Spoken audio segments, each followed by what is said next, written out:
Hace 10 años, 2008, el país emprendió una profunda reforma a su sistema de justicia. Porque hace 10 años decíamos, con vehemencia, el país carece de un sistema de justicia creíble, que realmente enfrente la impunidad, que genere confianza de la población en la justicia mexicana.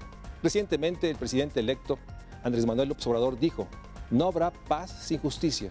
Y nuestra invitada, Edna Jaime, ha dicho, no habrá justicia si realmente logramos consolidar el sistema de justicia penal acusatoria. De eso hablaremos hoy en México Social. El nuevo sistema de justicia penal acusatorio es resultado de un largo proceso de implementación que inició con las reformas constitucionales publicadas en 2008.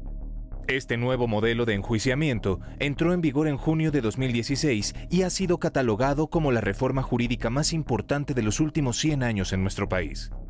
En efecto, el nuevo sistema de justicia penal acusatorio es un esfuerzo inédito de transformación institucional que busca transparentar y hacer más eficiente la producción e impartición de justicia en un marco de protección y respeto pleno a los derechos humanos.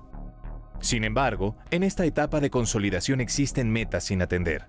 De acuerdo con el informe Hallazgos 2017 de la organización México Evalúa, ningún estado de la República ha alcanzado la completa operación del sistema.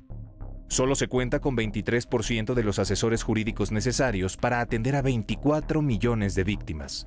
Un número importante de las comisiones estatales de atención a víctimas no están preparadas ni tienen personal suficiente ni insumos suficientes para brindar la atención jurídica necesaria. Las entidades federativas tienen en promedio más de 80% de impunidad en el ejercicio de sus funciones, siendo el nivel más bajo de impunidad el 60%, es decir, ningún estado de la República trabaja libre de impunidad.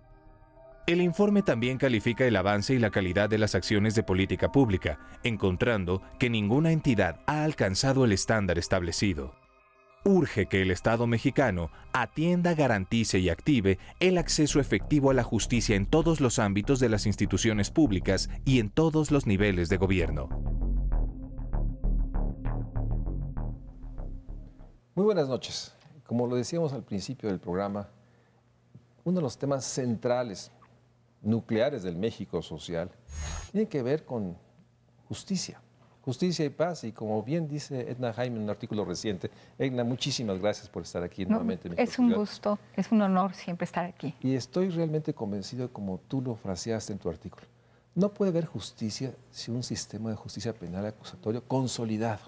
Y yo recordaba al auditorio que hace 10 años, 2008, así es. Muchos, organizaciones, legisladores, muchos actores reales del país, insistían, nuestro sistema de justicia deja mucho que desear. Y hace 10 años se inició una profunda reforma y como tú pones, hay que consolidarla. Pero para beneficio de quien nos escucha, me gustaría que nos lleves a hace 10 años, 2008. ¿Cuál era la situación y en qué consistió este gran planteamiento que, de acuerdo a la estrategia de hace 10 años, estaríamos en una fase de consolidación? Entonces, vamos primero al principio. ¿Cuál era la discusión en 2008 y cuál fue el planteamiento que finalmente ha estado en marcha? Mira, en el 2008 pues la gran pregunta era cómo fortalecíamos a nuestras instituciones de justicia, cómo las cambiábamos, pues para abatir niveles de impunidad. Ya estaban los primeros signos de una crisis de violencia importante. Cómo fortalecíamos al Estado mexicano para garantizar el acceso a la justicia. ¿Qué teníamos? Teníamos un sistema que venía con el sello del pasado, un aparato de justicia que servía al poder, que era utilizado como un instrumento de control político. Entonces, un aparato de justicia que no hacía justicia, sino todo lo contrario. Encarcelaba inocentes, fabricaba culpables y que no tenían capacidades para hacer investigación pues solvente, y ese cúmulo de factores llevó a un grupo de actores, una coalición bastante importante, donde las organizaciones de sociedad civil jugaron un papel clave para promover una reforma, un cambio completo en el modelo. Nuestro sistema en el pasado era un sistema inquisitorial, donde el imputado tenía que probar su inocencia, era culpable hasta que se probara lo contrario, a un sistema donde el imputado es inocente hasta que se le pruebe lo contrario. Un cambio radical. La presunción de inocencia es uno de los principios de este sistema.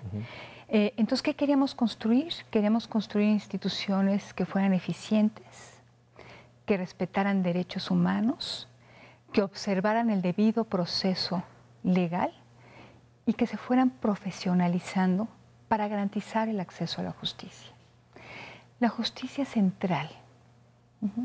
Lo que se presenta ante la justicia son conflictos y de la capacidad del sistema para resolver esos conflictos depende que una sociedad tenga armonía, que una sociedad pueda resolver sus problemas y sus conflictos, que las víctimas reciban justicia, reciban reparación.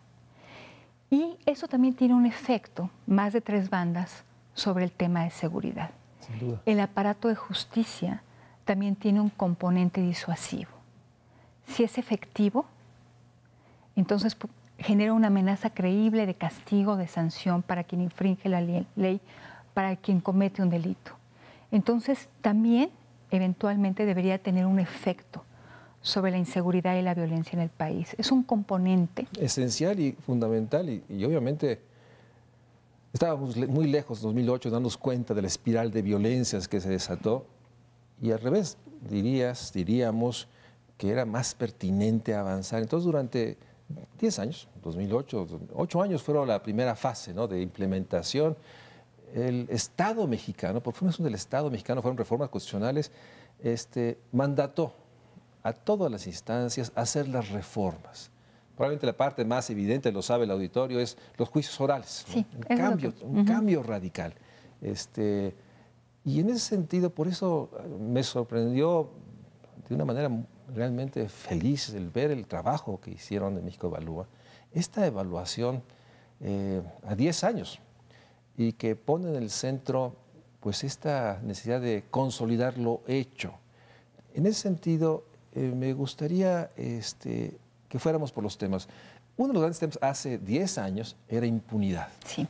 ¿No? O sea, esta cifra negra, pocos delitos son llevados a la autoridad y atrás de la impunidad está la desconfianza.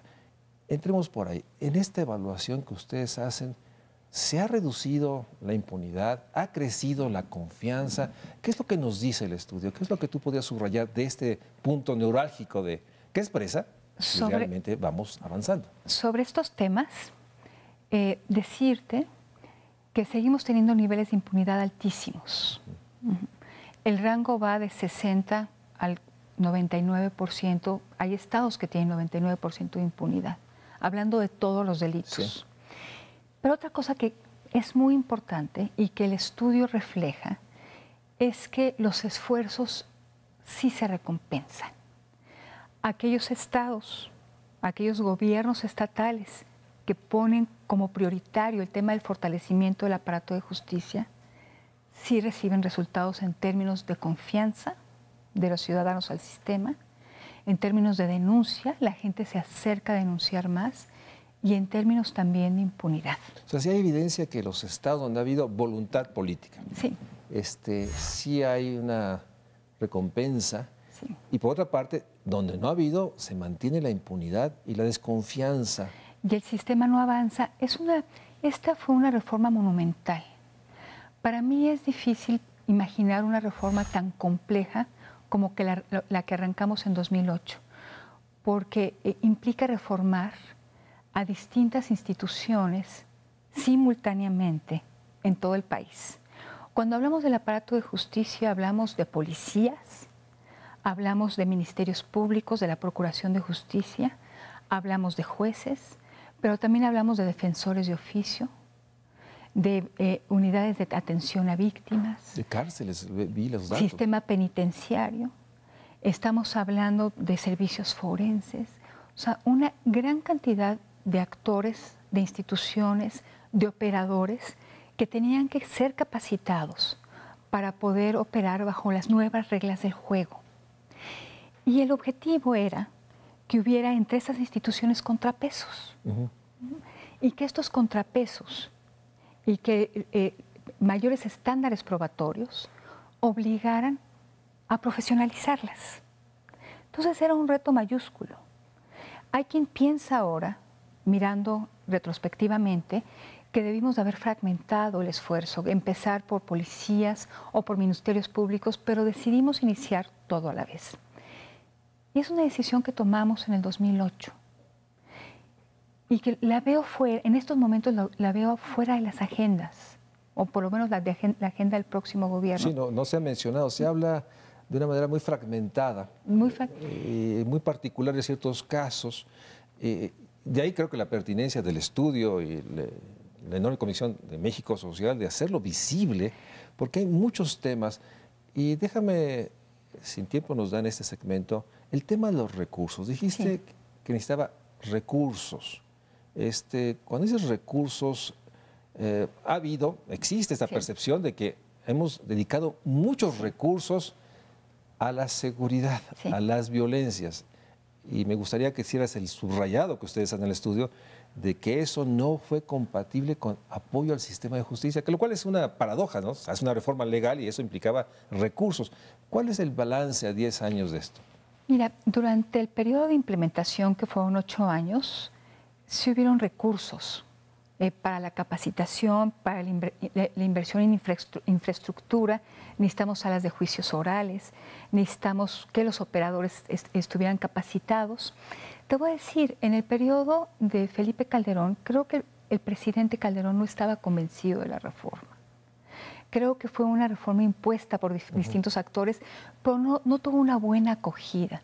Entonces el presidente Calderón estaba muy ocupado en los temas de seguridad, sus prioridades estaban en el tema de seguridad y la reforma en los primeros años recibió poco apoyo.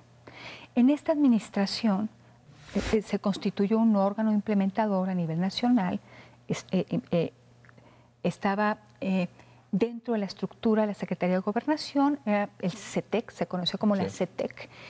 Y la CETEC se encargó en esta administración pues, de distribuir recursos para la capacitación, para tratar de empujar el sistema. La CETEC desapareció en el 2008, era un órgano implementador. Cuando acabó el periodo de implementación, se consideraron 8 años, del 2008 al 2016, este órgano implementador desapareció. Lo cual subrayan que no fue realmente muy afortunado esta desaparición. Pues se dejó esta reforma a la deriva. Ese es, digamos, el resultado de que se perdió este organismo articulador. Algunas funciones de la CETEC se fueron al Secretariado Ejecutivo, el Sistema Nacional de Seguridad Pública, y a partir del 2016, alrededor de 10,000 millones de pesos se invirtieron, más cooperación internacional, se invirtieron en el periodo de la implementación de la reforma. No son pocos recursos. Pero no fueron suficientes. No, yo creo que habría que preguntarnos si se destinaron a los usos correctos, si hubo un buen seguimiento de los proyectos que se financiaron, si las capacitaciones cumplieron con el objetivo previsto. Sabemos que hay mucha rotación en los operadores dentro de las instituciones. Entonces yo creo que necesitamos hacer un buen balance de qué pasó con esos recursos. Ciertamente no tenemos lo que necesitamos. A la fecha. Déjame ir un corte y regresemos a esta parte. El primer balance sería que pese a la reforma, a los recursos, esta realidad de la impunidad, la desconfianza a las instituciones sigue siendo, digamos, el adjetivo del sistema de justicia, pese que hay entidades que mostraron avances. Yo sostengo muchas veces en los temas sociales que son lentos, muy graduales y muy desiguales. Pero por otra parte, me sorprende que entidades como Aguascalientes, creo, en algunos temas, o Zacatecas, avanzan, y otras como Tlaxcala, el nivel de impunidad es realmente, pues no de azoro, pero sí de una indignación, porque después uno ve los delitos y el tipo de delitos y no puede uno más que sentir una enorme rabia de que no hay manera de enfrentar, como bien dice el estudio, las violencias si no hay un sistema de justicia o construir una paz, como dice y sostiene el nuevo presidente. Damos un corte y regresamos para seguir hablando con Edna Jaime. La enorme importancia de no perder el centro No habrá paz sin un sistema de justicia, y no habrá sistema de justicia si no consolidamos lo que tenemos. Urge, por lo menos desde México Social, desde lo que hace México Evalúa, es enfrentar la realidad de que hay que poner en el centro esta discusión, y sin duda es un gran documento de lo que ustedes produjeron. Vamos a un corte.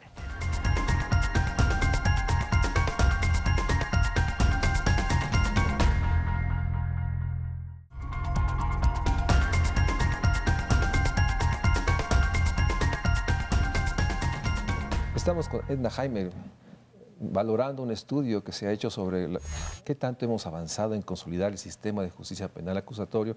Y uno de los centros que pone el estudio es a la hora de la aprehensión, si realmente este cambio de dimensiones mayores, de que la presunción de inocencia debe prevaler y toca al acusador demostrar que sí es culpable, ¿hasta dónde esto ha avanzado? Porque finalmente es un tema fundamental y en eso está ligado el tema de que a la hora de la aprehensión se respeten los derechos, no haya intimidación, no haya tortura. Yo no sé si 10 años después, esta parte tan mínima, en términos de que una persona que alguien dice me agredió, es responsable, se ha logrado cierto, digamos, respeto a la presunción de inocencia. ¿Cuál sería el balance que podrías hacer? Mira, yo creo que en este tema sí hemos avanzado, porque veníamos de una situación atroz, donde la violación de derechos era sistemática, donde la fabricación de culpables y la no observancia del debido proceso eran la norma. Entonces, yo creo que ahora los operadores tienen distintos estándares. Que los puedan cumplir, ese es el gran tema, que necesitamos preparar a los operadores para que cumplan con los nuevos estándares. De que sigue habiendo violaciones, las hay. No creo que de manera generalizada. Y permíteme hablar de otro estudio que hicimos, se llamaba ¿Cómo se juzga en el Estado de México? Y ahí se hizo una encuesta a expedientes judiciales. Y sí encontramos que había casos de tortura probados por médicos legistas, que sin embargo los jueces de control, ahora tenemos esta figura, sí, no suspendían el proceso por esas razones. Entonces sí se sigue habiendo violación de derechos humanos. Sí creo que en mucho menor medida, y la aspiración, creo que eso es central. ¿Por qué hicimos esta reforma? La hicimos porque queríamos un sistema de justicia que garantizara el acceso de justicia, observando respeto a derechos humanos. Entonces, estos son los raseros con los que tenemos que medir cómo está funcionando el sistema. Y yo creo que hay claros oscuros.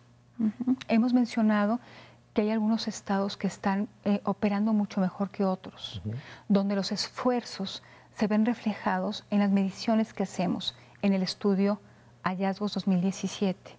Y me parece crítico entender cuál es la economía política, cuáles son los factores que hacen que algunos gobiernos sí asuman esta agenda como prioritaria y avancen, y haya políticos o gobernantes dispuestos a invertir su capital político y sus recursos financieros en consolidar este sistema. Es fundamental hacerlo. O sea, no creo que podamos tener sociedades armónicas, sociedades pacíficas, hablar de reconciliación, si no pasamos por un sistema de justicia que funcione. En ese sentido, el siguiente paso, digamos una persona que cuando es consignada, y esperemos que prevalezca la presunción de inocencia, es que a partir de la ley, el cambio, hay una obligación del Estado de proveer asistencia jurídica. Sí. Y ahí cómo estamos, porque obviamente los que tienen recursos, y esta parte brutal de la desigualdad, de aquellos que pueden pagar al abogado privado, tienen otro tipo de justicia. Así es. Y la mayoría se enfrenta a lo que hay. Sí. Y lo que hay está viciado de corrupción, de injusticias, de una enorme burocracia, por lo menos la percepción. Entonces la pregunta es, una vez que es consignado y reconociendo que ha habido avances desiguales, graduales, pero sí ha habido avances, y en otras entidades ha habido realmente situaciones brutales, incluso de tortura, ¿hasta dónde el quien es consignado cuenta con el apoyo de un abogado pagado por el Estado? Esta dimensión, ¿cuál sería el balance a 10 años? Mira, sí tienen la garantía de un defensor de oficio. Ahora, en el estudio Hallazgos 2017, lo que se prueba es que la defensoría de oficio es de los aspectos olvidados. Te voy a poner un ejemplo. Un defensor de oficio en Nuevo León lleva simultáneamente alrededor de 800 casos. O sea, no lleva ninguno, es imposible que yo quiero preguntarte cómo te sentirías. Abandonado. Abandonado. El promedio es como 200 casos. Entonces, sí tenemos asimetrías y brechas entre pues las distintas instancias del sistema de justicia. Hemos puesto más atención a unas que a otras. Ahora las víctimas tienen derecho a asesoría jurídica también, independientemente del defensor de oficio. También estas unidades de atención a víctimas, pues se ha invertido poco, no todos los estados la tienen. Entonces, pues la conclusión, estamos lejos de la aspiración, de las metas que nos propusimos con la reforma del 2008. ¿Y qué quiero decirte? Estamos en riesgo de quedarnos en el peor de todos los mundos. ¿Qué sería? En medio de una transición donde tenemos las inercias y vicios del pasado y un nuevo sistema que no alcanza a consolidarse. Este cambio institucional de gran envergadura no se va a dar solo. Las instituciones no se consolidan y no se profesionalizan por generación espontánea. Necesitamos políticas explícitas para fortalecerlas. Y políticos comprometidos. Esa es la condición sine qua non. Políticas nacionales, porque sin eso... si hacemos un recorrido a lo que ha pasado, vemos que de alguna medida esta gran reforma, esta reforma monumental como yo la describo, ha carecido de un liderazgo político. No he visto a ninguno de los presidentes a los que les ha tocado lidiar con ella realmente comprometiéndose con una reforma de justicia que nos ponga en un nivel distinto de desarrollo, de civilidad y de civilización. Para mí ese es un tránsito civilizatorio. Y me parece que no hemos tenido políticos realmente comprometidos con la reforma. En esta administración había prisa por concluir con el compromiso de llegar al 2008 con esta reforma pues concluida en todos los estados. Entonces, ¿hubo prisa? Hubo eventos, yo me acuerdo que en 2016 hubo algún evento, sí. 8 años después. Pero... Hubo eventos, los celebramos, pero en realidad hay muchas brechas que tenemos que cerrar en cuanto a capacitación y preparación de los operadores. Hablemos de la Procuración de Justicia. Ya la parte específica. Pues los ministerios públicos no saben no tienen capacidades para hacer investigaciones complejas. Entonces, ¿a quiénes procesa nuestro sistema de justicia? Primodelincuentes, robos menores, jóvenes. A eso llevamos. Sí, la enorme injusticia social. Pobres.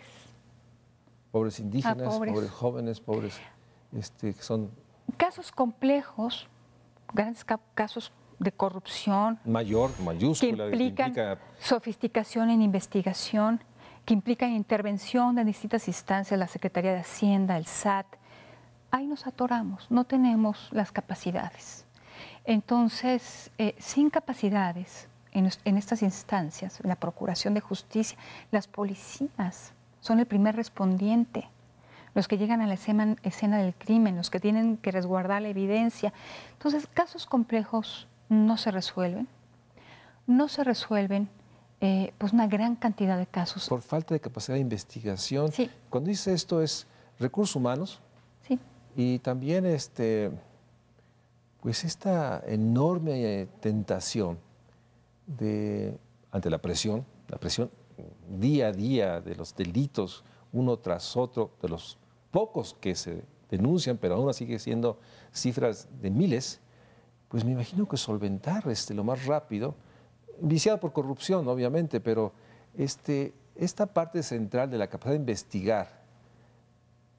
Y déjame pasar una parte que me interesa.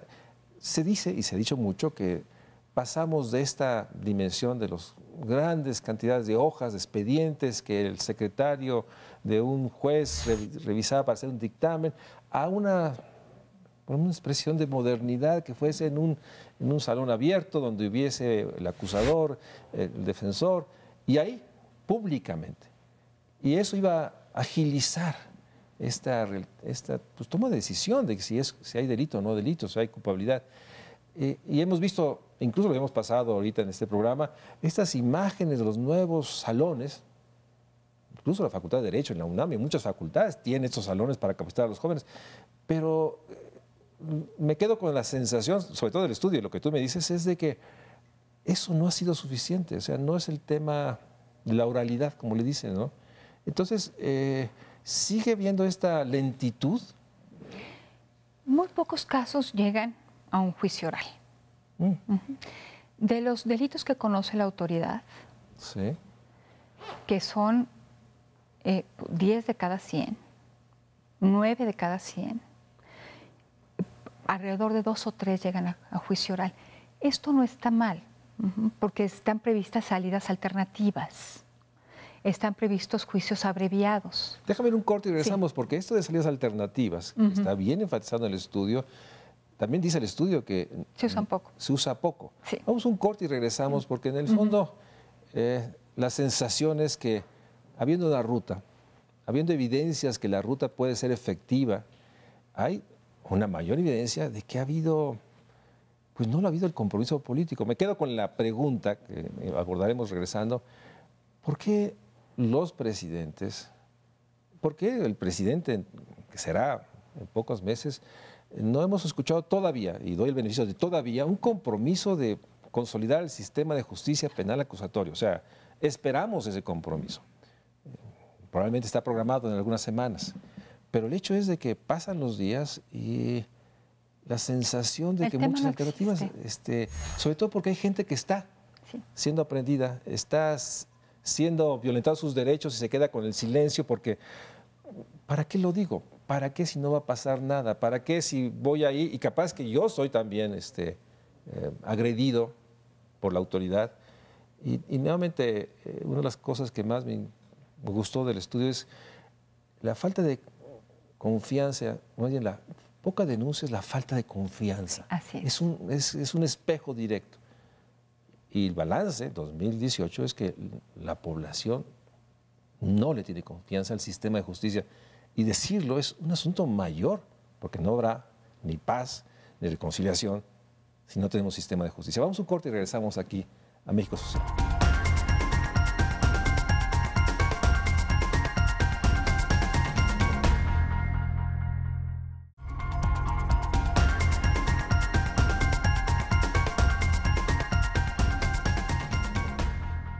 Edna, cuando fuimos al corte, introducías un tema que sin duda es central, como todo lo que está ahí dentro de esta gran reforma.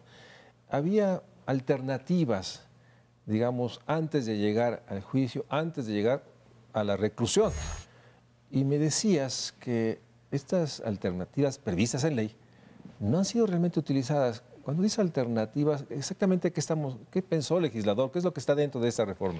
Bueno, que no todos los conflictos se tenían que judicializar, o sea, llegar ante tribunales, llegar a un juicio, y había distintos mecanismos en distintos momentos para encontrar salidas alternativas. ¿Por ejemplo? Por ejemplo, la reparación del daño, que el ofensor y el ofendido llegaran a un acuerdo. ¿Y este acuerdo se hace ante la autoridad? Se puede hacer ante... ¿O lo promueve quién? Se puede hacer en distintas fases del proceso antes de que el caso se judicialice. Se consideraron juicios abreviados, que es cuando el inculpado reconoce su responsabilidad, entonces ya no se abre un juicio, sino que se le da una pena reducida porque ha aceptado su culpabilidad. Entonces había distintos mecanismos para desahogar el sistema. No todo se tiene que judicializar. Me parece fundamental que el proceso de justicia penal tenga salidas distintas a una sentencia para los conflictos. Estas medidas están ahí, están en ley, se usan poco, pero pues sería idóneo que estas fueran instrumentos La pregunta es, para resolver conflictos sin necesariamente llevarlo. ¿por qué se usan pocos? ¿Cuáles son los incentivos perversos que hace que sea más rentable para algunos llevar un proceso judicial? Pues la realidad es que muchos de los casos que conoce la autoridad pues nunca encuentran una salida. 50% simplemente se rezaga. A ver, esto de rezago, me lo comentabas en el corte, exactamente qué quiere decir eso de rezago, porque...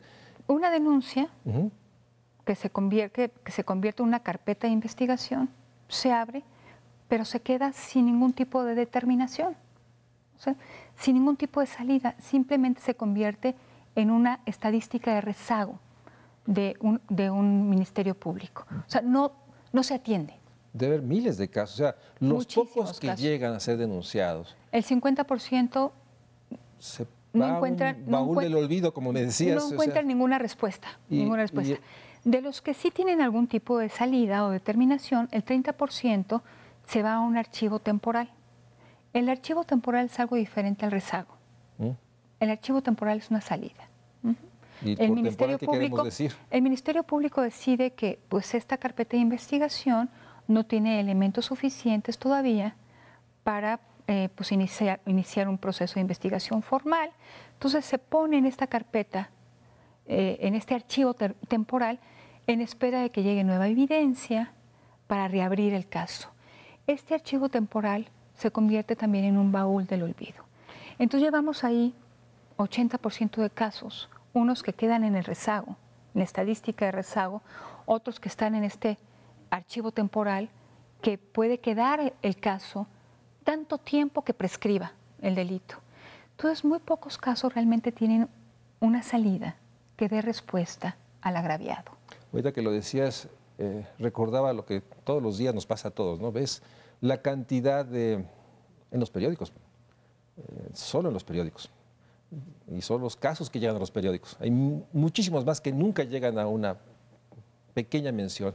Pero son decenas, cientos de asesinatos, de robos, de consignaciones, etcétera. Y eso va pues, a una especie de hoyo negro, se pierde, y pues cada día se incrementa esta ola de rezagos, pues, que son situaciones de vida.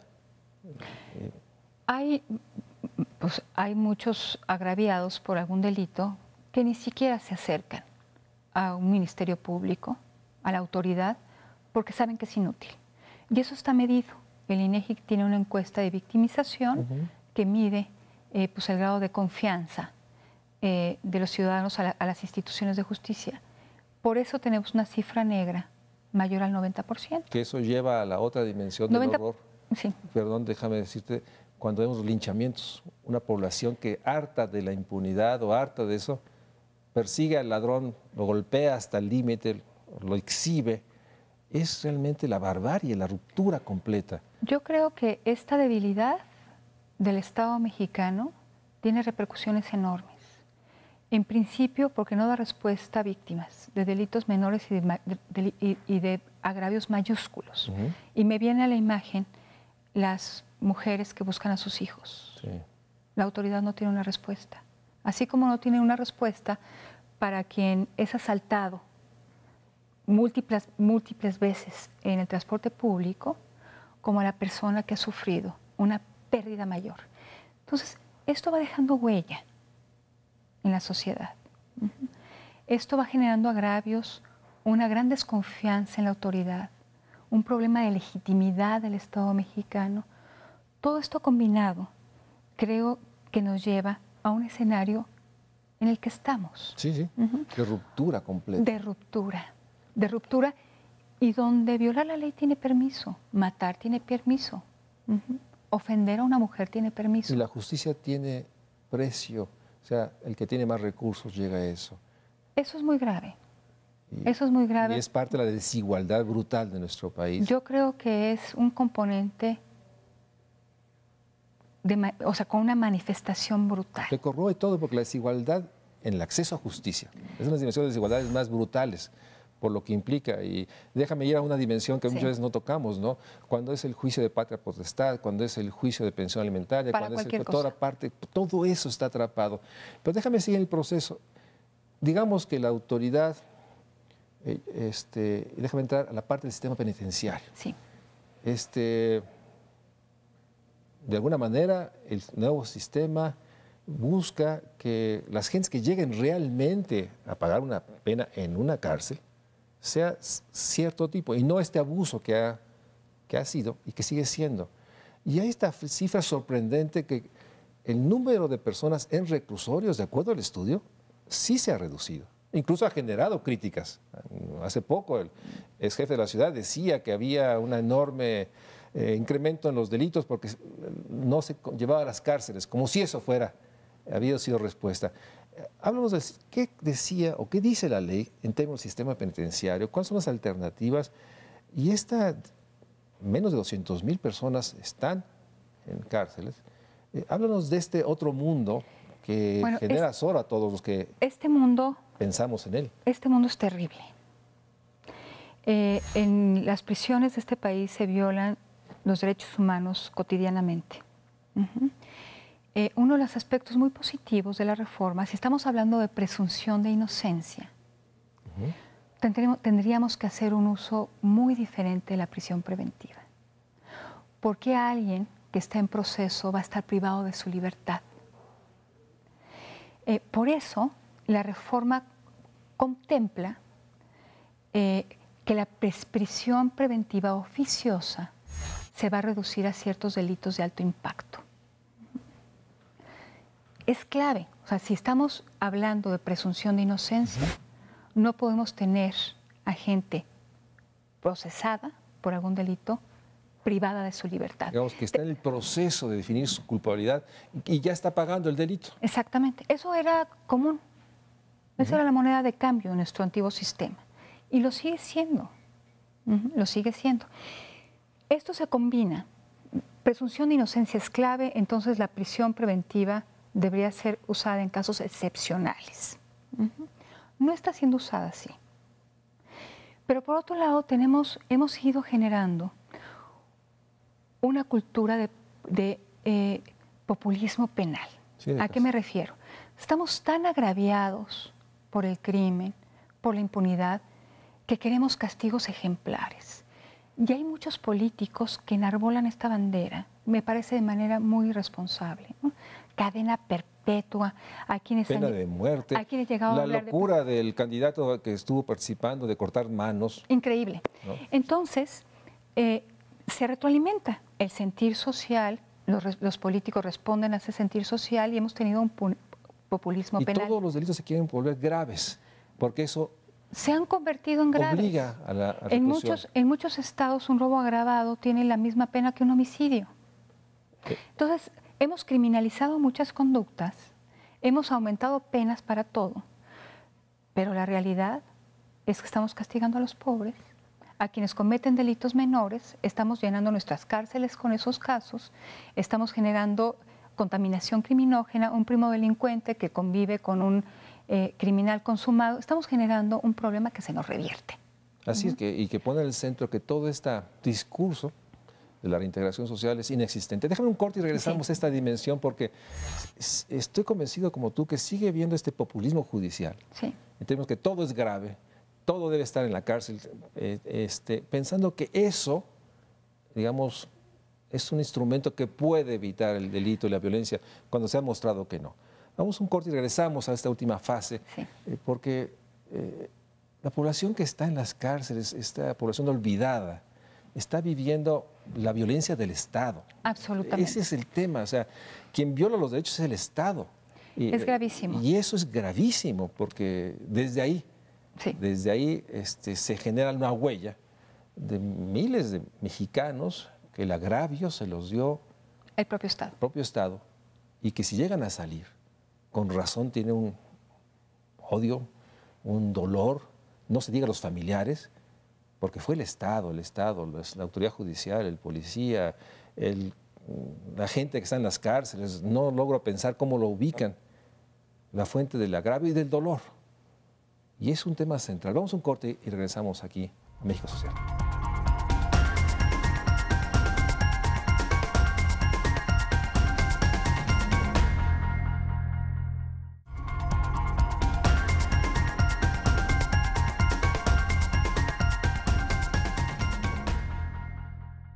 Quería ir en un tema como estos, obviamente, requiere muchos programas.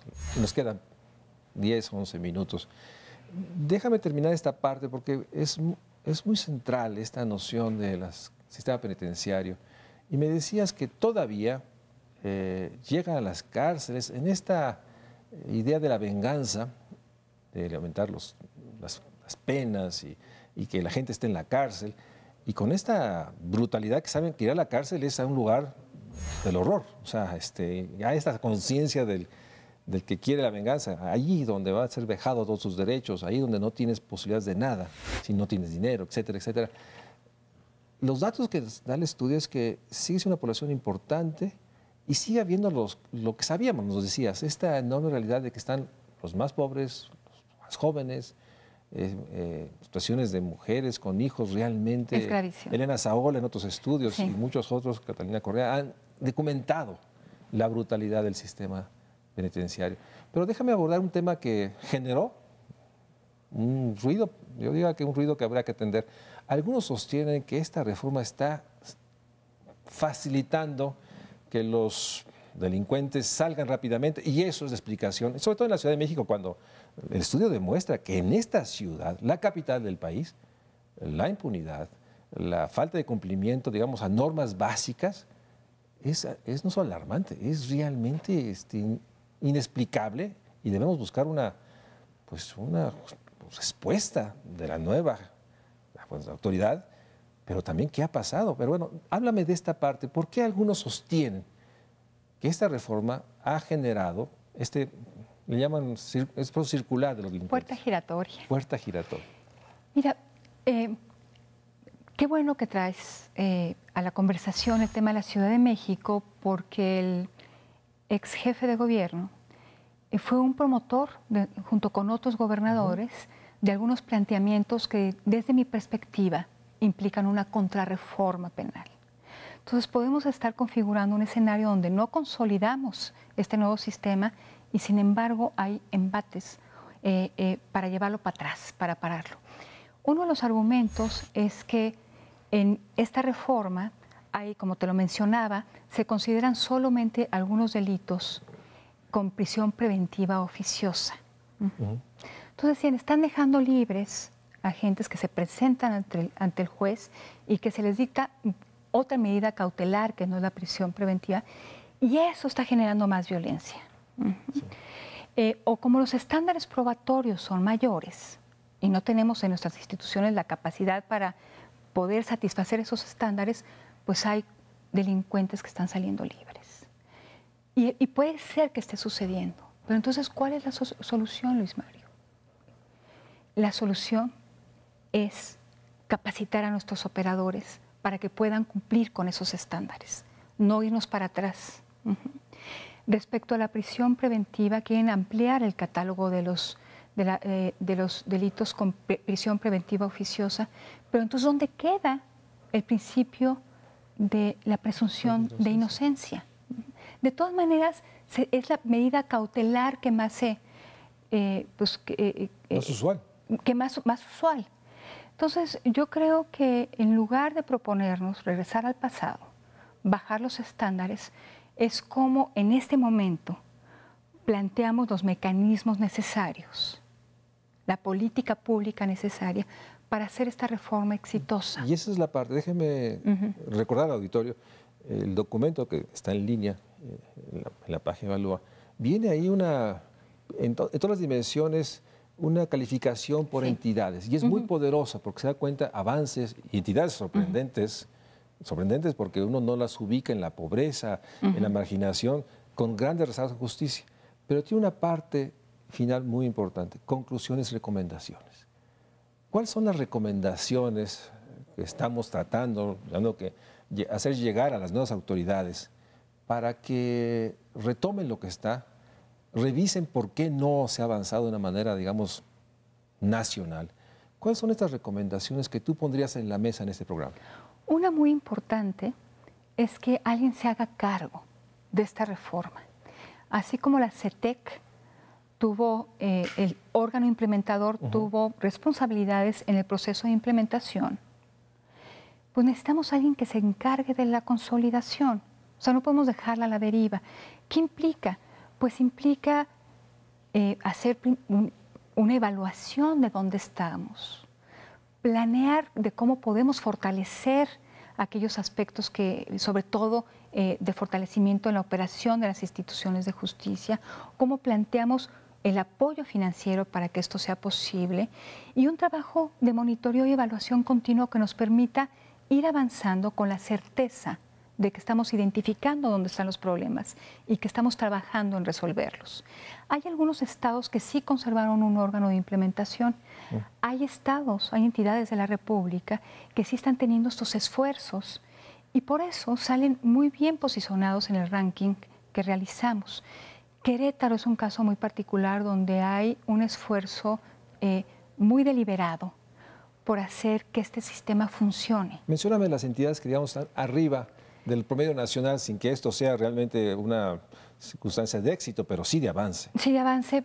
Pues Querétaro fue el primer lugar en el ranking, tiene un programa muy bueno, una buena práctica que sería deseable que adoptaran los otros estados. Tenemos a Guanajuato. Pese a esta ola de violencias homicidas que está lastimando ese estado. Guanajuato tiene un contagio de violencia criminal enorme, pero tiene esfuerzos muy notables en materia de justicia. Tiene un procurador que ha trascendido los cambios de gobierno. Hay un proyecto, pues tenemos a Chihuahua, que fue de los pioneros en esta reforma. La complejidad de las violencias pone en el centro que es condición necesaria un sistema de justicia penal sólido. No es suficiente, pero sin ese no hay posibilidad de enfrentar las violencias. Pues, como es el caso de Guanajuato, Chihuahua. Y un caso que me llamó la atención fue Colima. Sale rankeado como una ciudad con mayores, deja ponerlo así, debilidades en el avance. Y tienes esta expansión de estos homicidios, el indicador síntesis para muchos de las violencias, y está la Ciudad de México hasta abajo en todos los indicadores. Sí, la Ciudad de México con retrocesos de la medición anterior, que es hallazgos 2016 a 2017, hay retrocesos. Entonces, sí es muy importante considerar que en el fenómeno de la violencia o tratar de contener la violencia, la justicia es un componente, pero no es el único. Necesitamos trabajar en policías locales, en prevención, en mecanismos de reducción de violencia, en articulación. Es complejísimo. Entonces, la justicia es un componente, no es el único. Pero sí percibes, y hay evidencia de que puede haber retrocesos. O sea, entidades que, en el cambio sexenal. Sin duda. Los gobernadores, hay 9 gobernadores nuevos. Si no retoman esto, estas entidades también pueden regresar Sin duda. a situaciones, no creo que sea como estaba antes, algo más sí necesitamos como una coalición de actores en cada estado apoyando esta reforma para darle continuidad. Las discontinuidades son terribles en ejercicios de construcción de instituciones como implica esta reforma. Entonces, fortalecer instituciones es un proceso que se cocina a fuego lento, que necesita tiempo, que necesita recursos por un periodo amplio de tiempo. Si hay una ruptura, una discontinuidad, podemos deshacerlo andado. Entonces, en los casos donde vemos avances, es que ha habido un esfuerzo continuo. Y creo que es muy importante rescatar las buenas prácticas de estos lugares para mandar una señal de que sí es posible, de que la aspiración del 2008 sí puede materializarse. Se necesita la conjunción de muchos elementos. Uno central, y ya hablamos de él, es liderazgo político, son recursos, es un buen plan, es un buen sistema de coordinación y de monitoreo. Solas, estas reformas no van a poder madurar, pero sí decirte que no estamos destinados a tener instituciones débiles, poco profesionales. Si vemos otros ámbitos de nuestra vida pública, vemos que hemos logrado construir buenas instituciones, un instituto electoral que hace bien su trabajo de organizar elecciones, un Banco de México que ha pasado la prueba de cambios de gobierno y sigue siendo sólido. Sí hemos podido ir, porque acá no. Sí entiendo que eso es de una complejidad enorme, pero creo que si abandonamos la reforma en este momento, vamos a fracasar. Y el fracaso tendría consecuencias enormes. Sobre todo en términos de vida, dolor, tristeza, abandono, impunidad.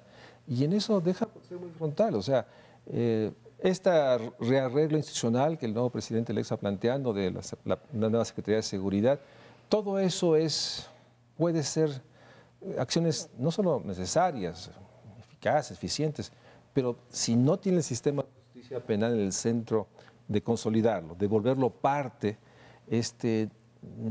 estamos realmente atendiendo el problema de una manera muy parcial. Y de ahí la importancia del estudio, la importancia de lo que has señalado. Creo que si no abordamos el problema de una manera integral, vamos a fracasar de nuevo. Entonces, ¿qué veo hasta ahora? Es muy temprano para hacer un juicio sobre los planteamientos del gobierno electo o del presidente electo y de su equipo, porque estamos justo en una transición, pero veo mucha fragmentación. Veo que las distintas pistas no están embonando correctamente. He escuchado el planteamiento para el tema de seguridad, la nueva Secretaría de Seguridad Pública, y no lo veo bien conectado con el tema de justicia, y no lo veo bien conectado con el tema de prevención, y no lo veo bien conectado con el tema de lo que se está hablando ahora de procesos de verdad, de justicia transicional. Entonces, si todo esto no arma un rompecabezas, no vamos a tener buenos resultados. Me preocupa que estemos hablando de justicia transicional, de atención a víctimas, de poner a la víctima en el centro y que no tengamos esta agenda de la consolidación del sistema de justicia penal en el centro. Nosotros vamos a seguir insistiendo de que sin este componente, ni la pacificación, ni el control de la corrupción, ni la reconciliación van a ser posibles. Entonces, hay muchas agendas que llegan a un mismo punto, la justicia penal. Y el gran tema es cómo la hacemos efectiva. Hicimos una enorme apuesta en el 2008. Estamos esperando recoger frutos de esa gran apuesta. Estamos a la mitad del camino. Quedarnos a la mitad del río, habiendo abandonado una ribera, pero sin la posibilidad de llegar a otra, nos puede dejar con expectativas frustradas y con un proyecto de gobierno que no pueda materializarse porque no tiene con qué responder. O sea, al Estado mexicano le faltan capacidades para poder ofrecer a las víctimas acceso a la justicia, para poder ofrecer a los mexicanos paz, reconciliación. Cerramos el programa con esta síntesis. No habrá paz sin justicia. Tiene razón el presidente electo, pero la justicia implica consolidar el sistema de justicia penal y no abandonarlo. En estas semanas, en estos días, esperamos que en los primeros días del nuevo gobierno, del 1 de diciembre, haya un mensaje claro del presidente electo Andrés Manuel López Obrador de retomar, poner en el centro y consolidar y corregir lo que se tenga que hacer, pero no omitir, no silenciar, no caer en este silencio que a muchos de nosotros nos genera mucha preocupación. De ahí la importancia de lo que Edna Jaime ha dicho y de la convicción de que no habrá un México social si no hay un sistema de justicia penal consolidado. Está en el centro de lo social. Buenas noches, Edna Jaime, es un gusto. Gracias. Muchísimas gracias por estar nuevamente aquí en México Social. Muchas gracias. Como siempre, gracias.